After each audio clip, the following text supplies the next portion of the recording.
Hello, everyone. Thank you for having me. The title of this talk is Inducing Bias, Game Design Building Blocks. My name is Tomo MORIWAKI. I am the CCO of Hyperkinetic Studios. I've been designing games not quite for 20 years, but for 17 years.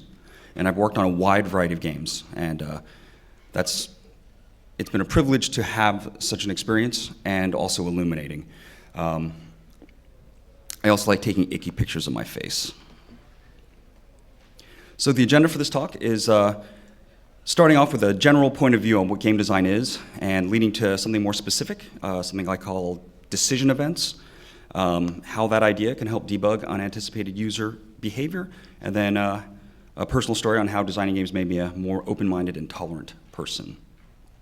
So before I get on to the general point of view on game design, I'd like to just talk about what I mean by point of view. Making games is really complicated, and there's too much to contain in your head when you're considering a product that is interactive and meant for everyone to be playing. So you need to kind of narrow your perspective on any given facet of a games design. Just imagining a single user and how their experience changes over the course of one experience is very complicated. Now imagining all users and all conceivable segments becomes practically impossible. So it becomes about finding the right point of view for the right situation. You narrow it to reduce complexity, and you switch from one to another. It gives you tools to triangulate on the idea and also verify that your initial assertions were correct.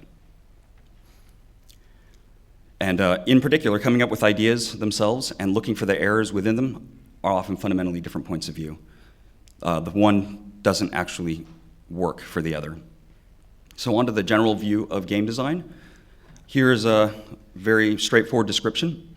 On the outside, there's the scope of the product, and then within it, an experience, and then mechanics, and then decision events. This is a very easy way to describe what a game might be, but it's not my preference. It becomes really easy to describe things as they are rather than what they do. And so this diagram is a little bit closer to the way I like to think. I jokingly call it the blade of user cleaving. But the way to imagine it is that when you're attacking your user, the first thing they see is what the scope of the product is. And that's where you're kind of going to embed all of your assumptions about your target user base. And it's where the hook is. There's nothing about the game that's necessarily bringing them in yet. They're kind of responding intuitively to what they see. Inside that, and if you look at the last slide, I put decision events at the very middle because it logically worked that way. But here, when it comes to what happens to the user, the first thing they experience are the things that happen in the game. And it's from those events and from their interactions that they start to understand and develop a mastery of the mechanics and ultimately know what the experience is. So to talk a little bit about the scope of the product, that kind of first edge of the blade, as your understanding of the target audience increases, so does your ability to give them what they want. It's a really simple statement, but it's essential to everything that you're going to do going forward. Now, one thing it does do is it hints at our jobs as designers to be interpreters or translators. And so when we're talking about the product scope, sometimes you have to pretend you're translating a general statement. And in this case, it's what you want the game to be, the gameplay parts, what the skin of the game, into something specifically for the audience. And so you take your target audience and you now analyze them. You understand what they like, what they don't like. I look to games that have been successful and games that work against particular audiences and use that as a tool. Now, if you're not the target demographic yourself, and what I mean by that is if you don't love those particular kinds of games, you have to study. You have to study the user and the games that they like.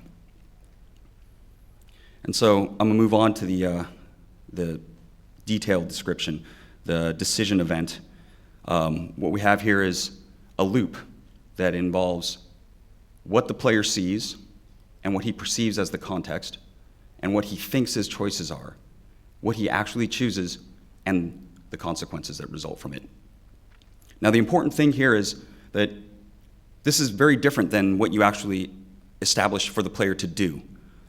The developer's point of view is very much about the structure and what a player can do.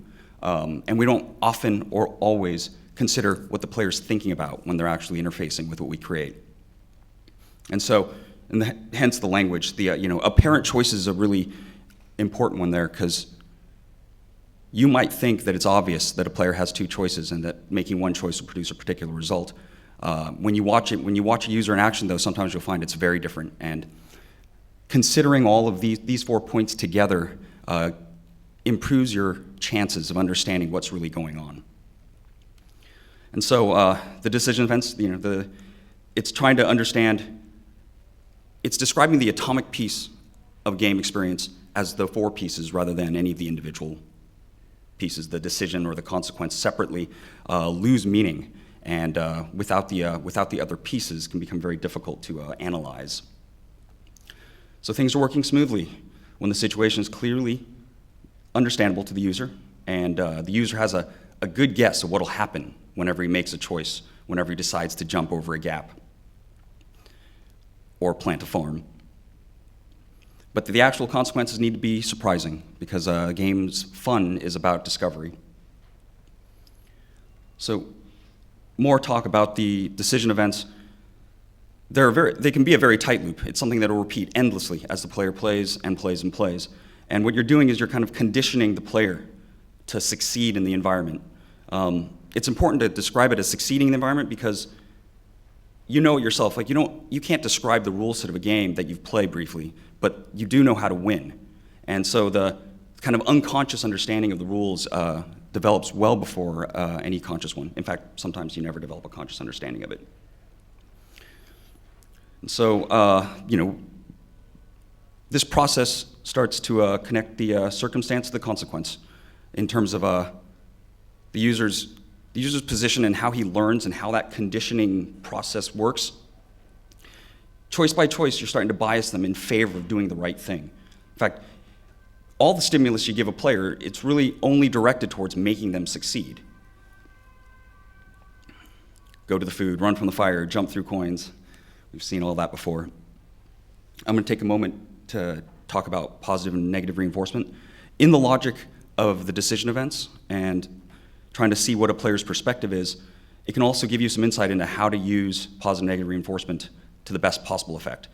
Positive reinforcement is a reward, and it's the thing you use to continually push the player down the right path. But negative reinforcement is less obvious. It exists to correct undesired behavior. Inevitably, mistakes have to happen. Players make those mistakes, and you want them to make those mistakes. But the reason why you want them to make those mistakes is so that their understanding of how to succeed in that environment becomes clearer. It's more than just don't do that. Oh, that said, with negative reinforcement, if you deter the player from continuing to play, you've failed. So you find out players aren't behaving the way you want to. I don't know if you guys have had that experience making games, but in my experience, it happens every single time.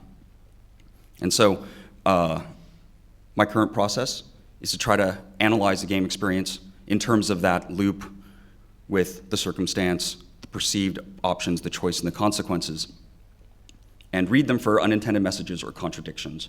And they come in a number of forms. Here are some of the easy ones, and they're things we do all the time. One part of the game, a theme, for example, will have a particular graphical representation, but something in the mechanics may conflict with it. And in this case, you can see the image of type mismatch, where I'm trying to say something, but the vehicle through which I'm saying it doesn't make sense. Or just the way that I've arranged stuff is misleading, it being very difficult to see that the last bar is shorter than the second.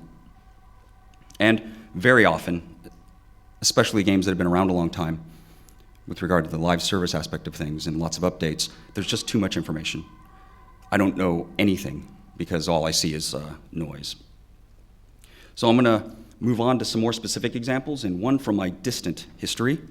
I worked on the Spider-Man 2 game, which I was the creative director, and we had a lot of problems. Spider-Man can go anywhere, he can climb on anything, he can go super, super fast, and we want players to be able to wander around a quarter-scale New York City and get places. In the upper left there, you can see Spider-Man crawling up a wall and seeing an objective indicator beneath him. What we found is that players would crawl back down the wall, not realizing that that objective was very far away. And then we added a number saying that it was 120 meters or however far it was. That wasn't enough either. In the logic of the decision event, what had happened is that the context leading up to this point wasn't clear. It wasn't clear to a player that he needed to go much further. Ultimately, with some of our content, we had to go extremely aggressive. And as you see in the bottom example there, a very obvious trail and a circular indication that could point in 3 dimensions surrounding Spider-Man. Here's another example. This is a successful free-to-play PC shooter that's been around for a long time. You look at the screen and it is impossible to understand what you can do. And it wasn't the case when the game came out, but over iteration, and update after update, and all the new features that come with that development, it got clouded and difficult to understand. Points to maybe you might want to change the experience for the first-time user. So here's an example, I think a very simple example that can help explain another problem that you'll run into. It's a problem where you, by exclusion, you create a kind of a prejudice against certain behaviors. So let's say there's a game, you can run forward and you can jump. And for the scoring, there's a timer, and when you complete levels faster, you get more points. And then you run into a problem. After the 4th level, the player must stop to avoid a herd of charging oxen, and the player repeatedly dies. And it's actually really quite easy. So you don't understand why. Well, in this example illustrates very simply that you failed. Well, the answer isn't don't tell the player not to like oxen. His problem is that he doesn't believe that stopping makes sense. And you can solve that a number of ways, and you're going to want to think about solving it in every way possible. So from this perspective, is the solution, if a game is all about go, don't make the user stop and take away the obstruction, changing the game, or add something to the game. You need to make stop a part of the explanation before the idea of go fills the user's expectation. He has nowhere else to go at that point. After the first 3 levels, player doesn't believe he should stop, and so convincing him to even failure isn't enough to get him to. So that was a series of example problems that can occur in any game, and recommendations in terms of viewing the player experience as in the form of those decision events. Analyze and organize your game as a sequence of points, where each of those points is one of those loops, that you understand what is the situation that the player sees, and does it make sense that the choices we gave him are actually available to him? And when he makes a choice, do the results actually match his expectations? And if they don't, what is it that we did in any of those bubbles that could have messed up the player's perspective? So that basically describes the rough shape of the idea, and I'm going to move on to kind of telling my personal story here. So I've been making console games for a very long time, since '97, and they were all moderate sized to very large teams. You get a very skewed and very specific perspective on big teams with big budgets and lots of pressure.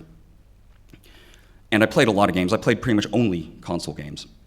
So 2009 rolls around, Farmville comes out, and mobile's on the rise, and a huge change is obviously coming. I don't sense it, I don't get it, and mostly just kind of concerned at this point. But I'm getting a little bit scared. I don't want to become outdated, because my feeling was that the console industry, if it moved forward, wasn't going to hire me to be a part of the future if I was already there. I needed to step out, run ahead, and learn as much as possible going forward. But to the actual event that changed my mind, so I hate Zynga like I hate Real Housewives. That is not what I think today, but that is what I thought back then. And I was super prejudiced, and I had a contempt for the people that played those games. I wasn't as cool a person back then. So at the same time, so many users and so much money being made, the cognitive dissonance there was enough to start to get me looking around and trying to understand what was going on. And it turns out what was going wrong was me. So I made a crazy decision, and I decided that I was going to play one of these games until I liked it. This was not an easy thing for me to do. I spent, in total, probably 200 hours playing Cityville, and it probably wasn't until the 100th hour that it dawned on me that it was a game that just wasn't like any of the games I played before, but that there was still a game in there, and that I was finding myself looking forward to that next session, where I'd check them. You get over checking farms and planting buildings at a certain point, but you keep doing it, and you start thinking about what the other players on your friends list are doing. You start seeing their cities as like an expression of their person, and all this meaning starts coming out of it. And the whole idea of social games starts making sense to me. And I mean, I think to this day, there'll be a lot of people that you can have some conversations with and have some difficulty conveying this. I believe it, but I don't necessarily expect everyone to believe it, and it was difficult. But the consequences of that experience opened my mind significantly. And probably the best result of that was that I started to like more and more things. I felt like as I kind of marched down the path of console development and sameness and hardcore skill mechanics, I started to like less and less things, because more and more of what was out there didn't conform to my expectation of what a good game was. Very important piece, this receptiveness to unexplainable fun. It's something that we're seeing in mobile games constantly. You look at the game, you don't understand it yet, but you enjoy it.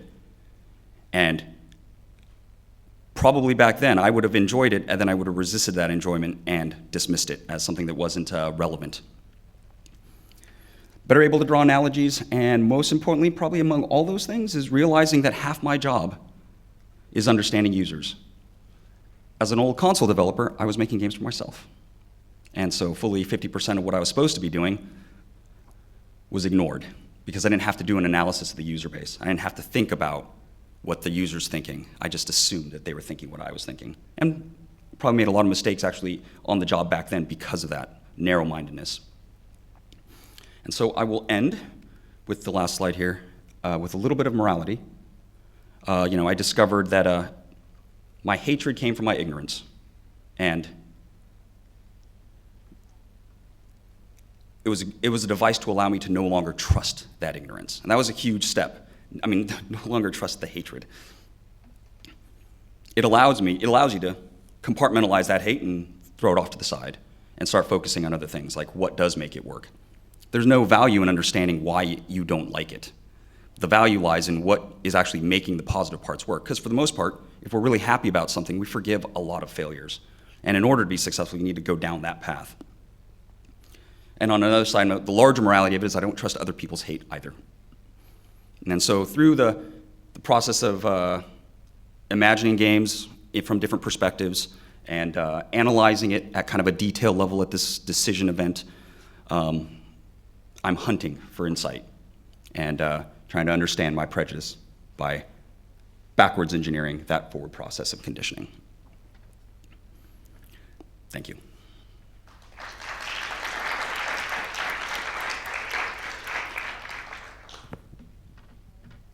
Thank you, Tomo. If you could take all of your thoughts and thought work and thinking here and could put it into one thing that someone could go back to their studio and do today to make an impacting change, what advice would you give? Well, from a practical, specific point of view, it's that you have to pair what a player can do with what he saw right before it. And if that doesn't give you an answer, you have to pair it with what he saw before that and what he saw before that. Like, learn to become a detective, and, well, you're a detective investigating your user. It sounds so obvious to say that you need to be constantly focusing on what the user's thinking. But at the same time, I feel like it becomes very easy when you get caught up trying to positively make something and really fixate it on structure to kind of keep that human element in mind. All right, thank you. Any other questions for Tomo from Hyperkinetic Studios? Excellent talk, Tomo. Thank you very much. Thank you.